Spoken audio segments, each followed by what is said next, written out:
അങ്ങനെ 2-3 ദിവസത്തെ ഇടവേളയ്ക്കു ശേഷം നമ്മുടെ കാലാവസ്ഥാ വിദഗ്ധ അശ്വതി വിശ്വനാഥൻ എത്തിയിട്ടുണ്ട്. Aswathy, good morning. Sethu, good morning. പ്രിയപ്പെട്ട പ്രേക്ഷകർക്കും സ്കൈ വാച്ചിലേക്ക് സ്വാഗതം. ഇപ്പോൾ കുറച്ച് ദിവസമായിട്ട് അടുപ്പിച്ച് നല്ല മഴയാണല്ലേ. ഇപ്പോൾ കേരള തീരത്തേക്ക് മൺസൂൺ എത്താറായെന്ന് പറയാം. അതിന് മുന്നോടിയായിട്ടാണ് സംസ്ഥാനത്തുടനീളം ഈ ഒരു മഴയൊക്കെ ലഭിക്കുന്നത്. നേരത്തെ മീര സൂചിപ്പിച്ച പോലെ പല സ്ഥലങ്ങളിലും നാശനഷ്ടങ്ങൾ ഉണ്ടായിട്ടുണ്ട്. നിലവിൽ ഇപ്പോഴത്തെ അവസ്ഥ എന്താണെന്നാണ് നമ്മൾ ഇനി പരിശോധിക്കുന്നത്. ഇന്നും പതിപോലെ മഴ മുന്നറിയിപ്പുണ്ട്. വടക്കൻ ജില്ലകളിൽ ഇന്ന് ശക്തമായ മഴയ്ക്കുള്ള സാധ്യതയാണുള്ളത്. കണ്ണൂർ, കാസർഗോഡ് ജില്ലകളിൽ ഇന്ന് ഓറഞ്ച് അലേർട്ടാണ് പുറപ്പെടുവിച്ചിരിക്കുന്നത്. അതേസമയം കോഴിക്കോട്, വയനാട് ജില്ലകളിൽ ഇന്ന് യെല്ലോ അലേർട്ടാണ്. ഈ അതിതീവ്ര മഴ അപകടങ്ങൾ സൃഷ്ടിക്കുമെന്ന് നമുക്കറിയാം. ഈ കുറഞ്ഞ സമയം കൊണ്ട് വലിയ മഴയുണ്ടാകുന്ന രീതിയാണ് പ്രതീക്ഷിക്കുന്നത്. അത് ഈ പറയുന്ന പോലെ മലവെള്ളപ്പാച്ചിലിലും അതുപോലെ മിന്നൽ പ്രളയങ്ങളൊക്കെ സൃഷ്ടിച്ചേക്കാം. ഈ നഗരപ്രദേശങ്ങളിലും പൊതുവെ താഴ്ന്ന പ്രദേശങ്ങളിലും ഈ വെള്ളക്കെട്ട് രൂപപ്പെടാനുള്ള സാധ്യതയുമുണ്ട്. അപ്പോൾ ഈ നിർദ്ദേശങ്ങളെല്ലാം, ആ മേഖലയിൽ താമസിക്കുന്നവരെല്ലാം തന്നെ ഈ നിർദ്ദേശങ്ങളെല്ലാം കൃത്യമായി പാലിക്കുക.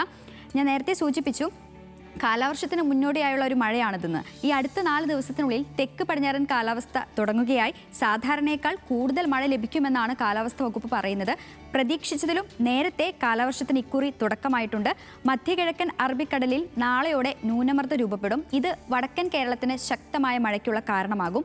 ഈ ന്യൂനമർദ്ദം വടക്കോട്ട് അകന്നു പോകുന്നതോടെ തെക്ക് പടിഞ്ഞാറൻ കാറ്റ് ശക്തി പ്രാപിക്കും. അതോടുകൂടി സംസ്ഥാനത്തുടനീളം മഴ ലഭിക്കുമെന്നാണ് കാലാവസ്ഥാ വകുപ്പ് പറയുന്നത്. ഈ 8 ദിവസം വൈകിയാണ് 2023, അതായത് കഴിഞ്ഞ വർഷം കാലവർഷം തുടങ്ങിയത് മെയ് 30-ന്. ഈ കഴിഞ്ഞ 15 വർഷത്തിനിടയിൽ കേരളത്തിൽ മൺസൂൺ നേരത്തെ എത്തുന്നത് ഇതാദ്യമായാണെന്നുള്ളൊരു പ്രത്യേകതയുണ്ട്. അപ്പോൾ ഈ ശക്തമായ മഴയ്ക്കുള്ള സാഹചര്യത്തിൽ പൊതുജനങ്ങൾക്കുള്ള പ്രത്യേക നിർദ്ദേശങ്ങളും കാലാവസ്ഥാ വകുപ്പ് പുറപ്പെടുവിച്ചിട്ടുണ്ട്.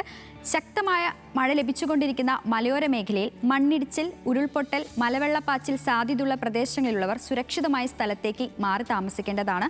അതുപോലെ ഈ സ്ഥിരമായി വെള്ളക്കെട്ട് രൂപപ്പെടാറുള്ള താഴ്ന്ന പ്രദേശങ്ങളിൽ താമസിക്കുന്നവർ സാഹചര്യം വിലയിരുത്തി തയ്യാറാക്കപ്പെടുന്ന ക്യാമ്പുകളിലേക്ക് മാറാൻ ശ്രദ്ധിക്കണം. ശക്തമായി കാറ്റിന് സാധ്യതയുള്ളതിനാൽ അടച്ചുറപ്പില്ലാത്ത വീടുകളിൽ താമസിക്കുന്നവരും മേൽക്കൂര ശക്തമല്ലാത്ത വീടുകളിൽ താമസിക്കുന്നവരും പ്രത്യേക ജാഗ്രത പാലിക്കേണ്ടതാണ്. മഴ ശക്തമാകുന്ന ഈ അവസരങ്ങളിൽ അത്യാവശ്യമല്ലാത്ത യാത്രകൾ പരമാവധി ഒഴിവാക്കുക. പ്രത്യേകിച്ച് ഈ മലയോര മേഖലയിലേക്കുള്ള രാത്രി സഞ്ചാരം പൂർണ്ണമായും ഒഴിവാക്കാനായിട്ട് ശ്രമിക്കുക.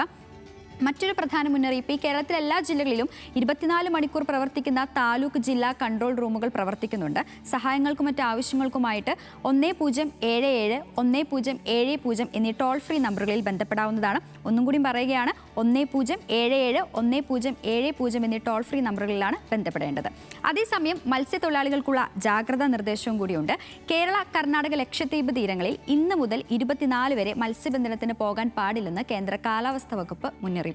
തെക്കു പടിഞ്ഞാറൻ അറബിക്കടലിന്റെ പടിഞ്ഞാറൻ ഭാഗങ്ങളിലും കന്യാകുമാരി പ്രദേശങ്ങൾ എന്നിവിടങ്ങളിൽ മണിക്കൂറിൽ 45 മുതൽ 50 കിലോമീറ്റർ വരെയും ചില അവസരങ്ങളിൽ 55 കിലോമീറ്റർ വരെയും വേഗതയിൽ ശക്തമായി കാറ്റിനുള്ള സാധ്യതയുണ്ട്.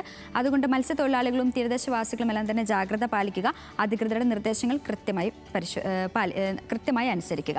അതേസമയം ഇനി നമ്മൾ ചൂടാണ് പരിശോധിക്കുന്നത്. സംസ്ഥാനത്ത് എങ്ങനെയാണ് നിലവിൽ? പൊതുവെ ചൂട് കുറഞ്ഞ രീതിയാണ്. കോഴിക്കോടും കണ്ണൂരാണ് ഉയർന്ന ചൂട് രേഖപ്പെടുത്തിയിട്ടുള്ളത്. കോഴിക്കോട് 35 ഡിഗ്രി സെൽഷ്യസും കണ്ണൂർ 34 ഡിഗ്രി സെൽഷ്യസുമാണ് താപനില. രണ്ടാമതായി എറണാകുളം, തിരുവനന്തപുരം ജില്ലകളിലാണ്. എറണാകുളത്ത് 33 ഡിഗ്രി സെൽഷ്യസും തിരുവനന്തപുരത്ത് 32 ഡിഗ്രി സെൽഷ്യസുമാണ് താപനില. അപ്പോൾ നിലവിൽ ചൂട് ഒന്ന് ശക്തി കുറഞ്ഞിരിക്കുകയാണ്. ഇപ്പോൾ ശക്തി പ്രാപിച്ചുകൊണ്ടിരിക്കുന്നത് മഴയാണ്. അതുകൊണ്ട് തന്നെ അധികൃതരുടെ പ്രത്യേക നിർദ്ദേശങ്ങളും നിങ്ങൾക്ക് നൽകും. അതെല്ലാം തന്നെ കൃത്യമായി അനുസരിക്കുക, സുരക്ഷിതരായിരിക്കുക, എല്ലാ നിർദ്ദേശങ്ങളും കൃത്യമായി പാലിക്കുക. എല്ലാ പ്രേക്ഷകർക്കും നല്ലൊരു ദിവസം ആശംസിക്കുന്നു. നാളെ വീണ്ടും സ്കൈ വാച്ചുമായി കാണാം. ഓക്കെ അശ്വതി.